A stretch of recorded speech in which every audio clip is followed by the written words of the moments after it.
पृथ्वी लोक में कौन समर्थ है जो पवित्र श्रावण मास की महिमा कह सके? कोई समर्थ नहीं है। ये जो महीना चल रहा है उसका महात्म्य कोई कहने में समर्थ नहीं है। सब कोई असमर्थ है। पवित्र श्रावण मास की महिमा क्या है? सभी श्लोक नहीं गा रहा हूं मैं, सिर्फ भाषांतर आपको सुना रहा हूं, जिसका फल संपूर्ण रूप से कोई वर्णन नहीं कर सकता। स्वयं ब्रह्मा जी भी ये पवित्र श्रावण मास की क्या महिमा है, पवित्र श्रावण मास का क्या महात्म्य है, उसका महात्म्य स्वयं ब्रह्मा जी भी नहीं गा सकते। जिनके फल का वर्णन स्वयं ब्रह्मा जी भी नहीं गा सकते, स्वयं इंद्र भी 1000 नेत्रों के द्वारा उसकी महिमा जान भी नहीं सकता, देख भी नहीं सकता। इंद्र के पास 1 सहस्त्र नेत्र है ना, इंद्र के पास 1000 आंख है, ये भी नहीं देख सकता। और आगे कहा पवित्र श्रावण मास के फल को शेषनाग 2000 जीवा से नहीं गा सकता, क्योंकि नाग देवता के पास एक मुख में 2 जीवा रहती है। नाग के पास एक जीवा नहीं, उसके पास 2 होती है ना। कभी नाग के आपने देखे हो तो उसके पास 2 रहती है ना। 1000 फेण वाले जो शेषनाग है, नागेंद्र वासुकी कंठ भूषणम पन्नग भूषणम, 2000 जीवा से भी पवित्र श्रावण मास की जो महिमा गावे तो भी वो गा नहीं सकेगा। इस महात्मा को देखना और सुनना और समझना और कहना सबके लिए असमर्थ है ये पवित्र श्रावण मास। इस महीने में जो साधना, उपासना, अनुष्ठान, पूजा, अर्चन, दर्शन, यज्ञ करने से जो फल मिलता है, उस फल का वर्णन करना सबके लिए असमर्थ है, ऐसा भगवान स्वयं शिव जी ने कहा है। सुनिए जरा, इस महीने में एक भी दिन ऐसा नहीं है जो व्रत से रहित हो। पवित्र श्रावण मास में सभी तिथि कोई न कोई व्रत के साथ जुड़ी हुई है। मेरे पास है पवित्र श्रावण मास की शुक्ल पक्ष एकम से लेकर पूर्णिमा तक, पूर्णिमा से लेकर अमावस्या तक सभी व्रतों की श्रृंखला है। ये सभी व्रत दक्षपुत्री सती ने किया है। मां जगदम्बा अम्बा पराम्बा जगदम्बा दक्ष की पुत्री बनकर प्रकट हुई थी प्रजेश नगर में, जिनका विवाह शिव के साथ हुआ। तो जब शिव के साथ विवाह नहीं हुआ था, इससे पहले दक्ष पुत्री माता वीरणी की पुत्री सती ने इस सभी तिथियों का व्रत किया है। 12 मास का वर्णन किया है। 12 मास में जो तिथि पड़ती है, 12 मास की तिथि का अलग अलग उसका व्रत है। ये सब कुछ शिव महाप्र ग्रंथ में भी हो, अन्य ग्रंथों में भी है। इसीलिए पवित्र श्रावण मास में पहले दिन से लेकर 30 दिन तक के व्रत का वर्णन है। लेकिन हम सब कुछ नहीं जानते, हम सिर्फ सोमवार का व्रत जानते हैं। और अंत में भगवान शिव ने स्वयं ने सभी व्रतों की श्रृंखला गाई और वो कहा कि सभी पवित्र श्रावण मास की सभी तिथियों का व्रत आप नहीं कर सकते, परंतु जो मौन रखोगे इस महीने में, तो जितने तिथि के व्रत हैं, जो पवित्र श्रावण मास के 30 तिथि तो 30 व्रत हैं, उसके पुण्य आप अर्जित करना चाहते तो पूरे महीने तक मौन रहें, तो सभी व्रतों का फल आपको मिल जाएगा। ऐसा भगवान शिव ने स्वयं ने कहा है। सभी तिथि व्रत युक्त तिथि है पवित्र श्रावण मास में। और आगे सुनिए, सनत कुमारों ने कहा है, भाव प्रकट किया है, हे भगवान, हे शिव, हे सर्वोत्तम ईश्वर, आपने जो कहा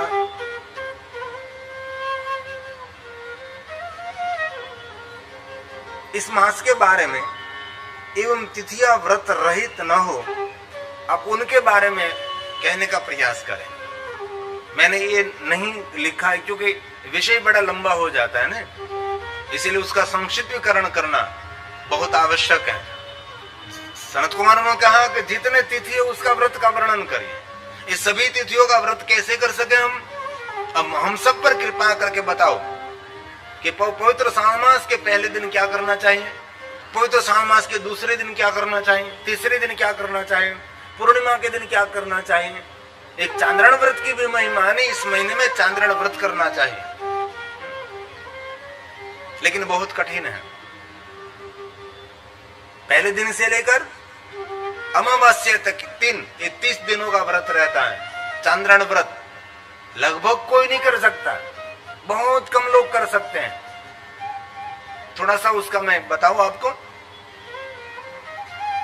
ये व्रत चांद्रायण चंद्र की कला के साथ भोजन की वृद्धि और भोजन की कम करना चाहिए, ऐसी व्रत है जिनको चांद्रायण चंद्र के साथ जुड़ा हुआ व्रत है।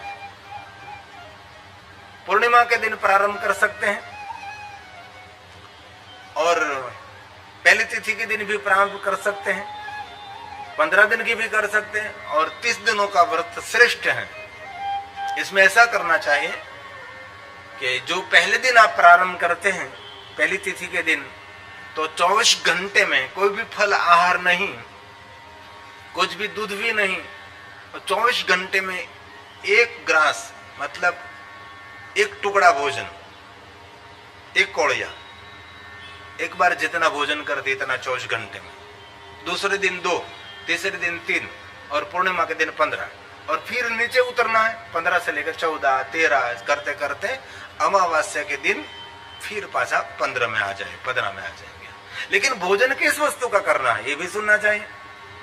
देखो सब लोग व्रत करने लगेंगे लेकिन सब लोग नहीं कर सकते, इसके लिए तो बहुत गहरी महिमा है। भोजन किसमें से बनाएंगे आप?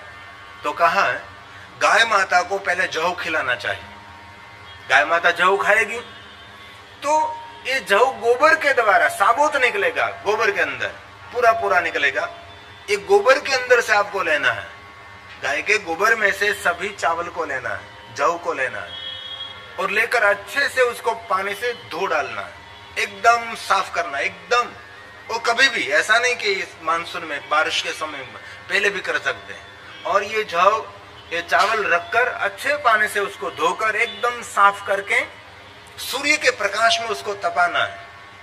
तबे तपाने के बाद उसमें से एक आटा बनाना है, इस आटे में से रोटी बनानी है, इस रोटी भगवान को अर्पण करनी है। इनमें से पहले दिन एक टुकड़ा भोजन, दूसरे दिन 2, ऐसे करते करते ऐसे 15 दिन और 30 दिन का व्रत कर सकते हैं। चांद्रायण व्रत अति कठिन है लेकिन एक बात सुनिए, चांद्रायण व्रत आप नहीं कर सकोगे और चांद्रायण व्रत का पुण्य एकत्र करना है।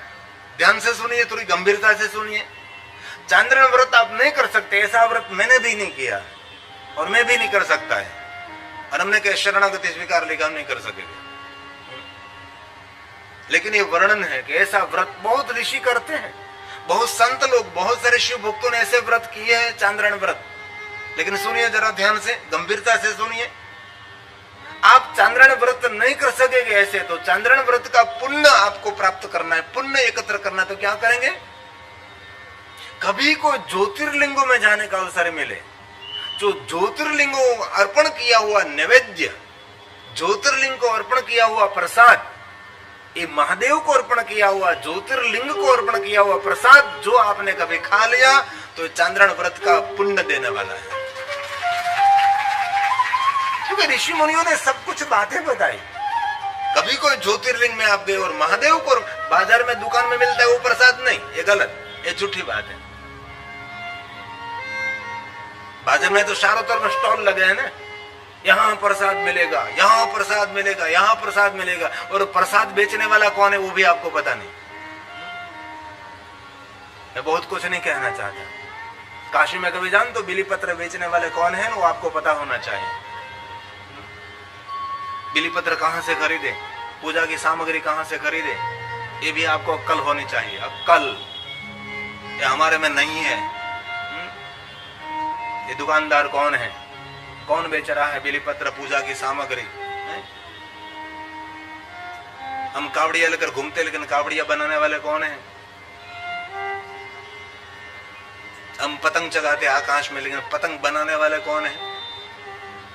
हमको पता नहीं है। हम पटाखे फोड़ते हैं, पटाखे बनाने वाले कौन है? इसलिए हम सभी, हमारे पास समय है, समझ जाइए। बाकी पहले मार खाई है, खाते रहो। रविवार, सोमवार, भोमवार, बुधवार, गुरुवार, भोमवार मतलब मंगलवार, गुरुवार, शुक्रवार, शनिवार, इस सभी दिनों में अलग अलग भगवान शिव जी की पूजा की महिमा है। ये शिव जी ने गाया है। रवो भूसो में भोमवारे मतलब मंगलवार है। बुझे सूर्य गुरुर कवि शनैश्वर दिवापि तत्सर्वं वद मे विभो तत्सर्वं वद मे विभो। सनत कुमारों ने भाव प्रकट किया है, इस सातों वारों की महिमा सुनाने का प्रयास करें। और शिव महापड़ ग्रंथ में वर्णन है। और एक बात कहूं, आप तो नहीं कहोगे, कहो, लेकिन कहता हूं, रविवार इस सूर्य नारायण का, रविवार के दिन सूर्य नारायण की विशेष प्रकार से उपासना करनी चाहिए। वास्तव में देखे तो रोज सूर्य नारायण को नमस्कार करना चाहिए, रोज सूर्य नारायण की वंदना करनी चाहिए। रविवार सूर्य नारायण का है, सोमवार लक्ष्मी देवी का है, शिव जी का नहीं है। सोमवार लक्ष्मी जी का है, मंगलवार काली देवी का है, बुधवार भगवान विष्णु जी का है, गुरुवार बृहस्पति का है, गुरु देवता का है, शुक्रवार सर्व देवताओं का है, और शनिवार रुद्र देव का है। रुद्र की उपासना विशेष प्रकार से करना चाहते तो शनिवार श्रेष्ठ है। लेकिन 7 वार में से एक भी वार शिव जी का नहीं है। आपको आश्चर्य लगेगा, ऐसा कैसे हो सकता है? और शिव जी ने कहीं भी नहीं कहा है कि सोमवार मेरा है। शिव ने स्वयं कहा कि सोमवार मेरा स्वरूप है, मेरा वार है, ऐसा नहीं कहा, मेरा स्वरूप है सोमवार। सोमवार मैं स्वयं हूं, ऐसा कहा। सोमवार चंद्र संबंधी है, सोम संबंधी, ब्राह्मणों का राजा ये चंद्र, ये सोम है। इसलिए 7 वारों में से एक भी वार शिव जी का नहीं है। तो हम शिव जी की कब साधना करेंगे? तो शिव पुराण ग्रंथ में कहा 7 वार के ईश्वर भगवान शिव है। इसलिए कोई भी वार, कोई भी तिथि, कोई भी समय भगवान शिव की पूजा अर्चन कर सकते हैं आप।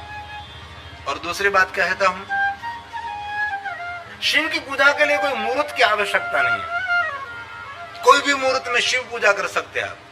महादेव की पूजा के लिए कोई चौघड़िए देखने की जरूर नहीं है। उद्वेग में भी आप पूजा कर सकते हैं, चल में भी पूजा कर सकते हैं, काल में भी पूजा कर सकते हैं।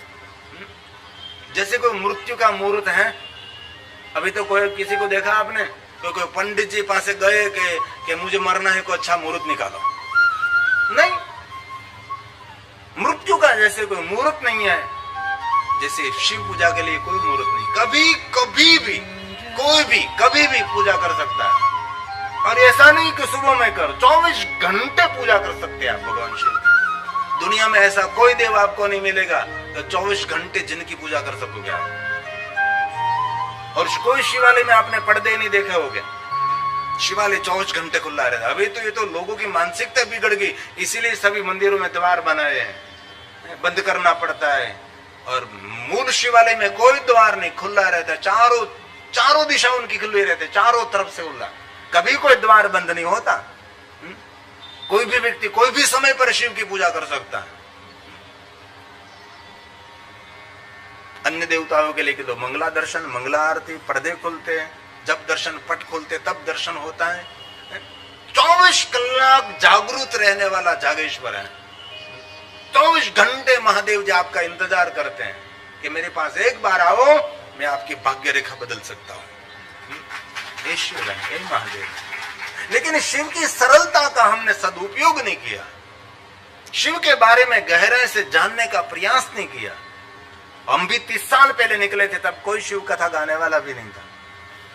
थोड़े से वक्ता थे, लेकिन इतनी गहराई से प्रमाण के साथ, ठोस प्रमाण के साथ कहने वाले वक्ता बहुत कम मिलते थे। हम भी सुनने के लिए इधर उधर दौड़ते थे, कोई मुझे कथा महादेव की कथा सुनावे, लेकिन कोई नहीं मिलता था। बाद में विचार प्रकट हुआ कि करना चाहिए। जो देवों के देव महादेव, उनके बारे में लोग अनजान हैं, उसकी तरफ लोगों के ध्यान खींचना चाहिए। तो 7 वार में से एक भी वार शिव का नहीं है, और 7 वार के ईश्वर भगवान शिव है। इसलिए कभी भी कोई भी समय पर भगवान शिव की पूजा आप कर सकते हैं। और आगे कहा अन्य देवताओं के अल्प देवत्व हैं, विश्व के सभी देवताओं में अल्प देवत्व है, लेकिन भगवान शिव में संपूर्ण देवत्व है। इसीलिए भगवान शिव देव नहीं, भगवान शिव देवों के देव महादेव है। महादेव उसको माना गया है। तीनों देवताओं में भगवान रुद्रदेव श्रेष्ठ हैं, तीनों देवताओं में शंकर जी श्रेष्ठ हैं, क्योंकि पीपल वृक्ष के मूल में ब्रह्मा, मध्य में विष्णु और अग्रभाग में शिव है, जो पीपल वृक्ष है। जैसे बिलु वृक्ष में कहा, बिलु वृक्ष के मूल में शिव, मूल में ब्रह्मा है, मध्य में विष्णु है, अग्रभाग में शिव है। मूल तो ब्रह्म रूप है, मध्य तो विष्णु रूप है, अग्र तो शिव रूप है। वैसे ही पीपल वृक्ष में भी कहा है। पीपल वृक्ष ये देवताओं का निवास स्थान है। कई लोग कहते हैं पीपल वृक्ष में भूत रहता है, ऐसा नहीं है। पीपल वृक्ष हमारी परंपरा में बहुत श्रेष्ठ है, ये दर्शनीय है। पीपल वृक्ष, वट वृक्ष हमारे लिए दर्शनीय है। एक बात कहूं आपकी जानकारी के लिए, जब उत्तर भारत से आक्रमण हुआ और जैसे हमारे देवालय शिवालय तोड़ रहे थे, तब साथ में पीपल वृक्ष और वट वृक्ष को भी काट रहे थे। जो हम उसकी पूजा करते थे उसको भी काट रहे थे। जैसे मंदिरों को तोड़ रहे थे, वैसे पीपल वृक्ष वट वृक्ष को भी खत्म करो, ये सब हो रहा था। ये बात मुझे आपको कहनी, बहुत सारी बात, लेकिन मैं विवाद में गिरना नहीं चाहता, इसलिए बाहर के मैंने माइक बंद करवा दिया। क्यों बंद करवा दिया? तो आपको कुछ तो समझदारी होनी चाहिए ना, नहीं समझोगे तो मरोगे। अन्य देवताओं में अल्प देवत्व है और महादेव में संपूर्ण देवत्व है, इसलिए वो देव नहीं, वो देवों के देव महादेव है। एक तुच्छ प्राणी में करोड़ों जन्मों के भी अपना प्रभाव नहीं, ऐसा कोटि गुना प्रभाव भगवान शिव में है। और कहा है एक तुच्छ प्राणी में करोड़ों जन्मों में भी अपने प्रभाव का वर्णन नहीं कर सकता। आप मेरे ऊपर कृपा करके मेरे प्रश्नों का उत्तर दीजिए। ऐसे स्कंद पुराण में सनत कुमारों ने भगवान शिव जी को ऐसे भाव प्रकट किया है कि विस्तार से एक एक व्रत की महिमा सुनाओ, एक एक बार एक एक तिथि की महिमा सुनाओ, ऐसा बहुत विस्तार किया है। इसलिए 100 बात की एक बात, इस पवित्र श्रावण मास में जितना हो सके इतना ईश्वर का स्मरण करिए, सत्कर्म करिए, सत्कार्य करिए, सत्प्रवृत्ति करिए, श्रेष्ठ विचारधारा करिए। शिव ऐसे एक देवता है, थोड़ा करने से अधिक फल देने वाला भगवान शिव है। और एक बात कहूं, महादेव के दरबार में जो पहुंचता है तो कभी खाली हाथ नहीं जाता। उसकी जो कामना है, जो मनोकामना है, ये भगवान शिव पूर्ण करने वाला है। शिव कोई सामान्य देवता नहीं है भाई। सभी देवताओं की सरखामणी में शिव को नहीं रखना चाहिए। शिव एक अलग देवता है, उसकी अलग एक ऊर्जा है। इसलिए आपको अवसर मिले तब शिव जी के पास जाना चाहिए। प्रातः काल शिव दृष्टवा निशि पाप विनिश्यति, आजन्म कृतम मध्याह्ने सायाह्ने सत जन्मानि। इसलिए सुबह में भी शिव जी के दर्शन करना चाहिए, मध्याह्न में भी शिव का दर्शन करना चाहिए और संध्या समय भी शिव का दर्शन करना चाहिए। महादेव के दर्शन की महिमा है, कभी भी शिव जी के दरबार में जा सकते आप।